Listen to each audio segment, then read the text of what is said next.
everybody, we are back again with Fiber Gifts. So let's see, this is week 7, by the way. So let's see what I have in my box of miracles here. Ta-da!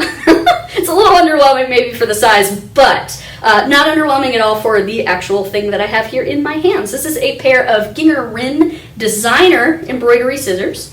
Lots of people probably know the name Gingher, and if you don't, you should, because this is a really, really nice brand of scissors. These are the type of scissors that if you take really good care of them, they will last you your whole life and then someone else their whole life, because it's just a really quality scissor brand.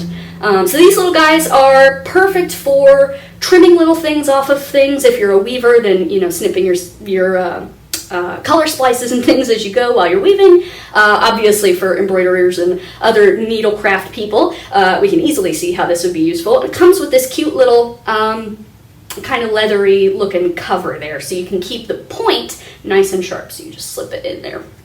And it's still new, so it's really hard to break in. Anyway, so these guys are going on sale on November 25th. And they are originally $45.99. They're going to go on sale for $34.49. So about $10 off, which is really, really nice. So again, it's so hilarious to me, this tiny little thing coming out of this big old box. But this is one of those gifts that's really, really tiny, but it packs a punch. So I hope you guys enjoy them as much as I do.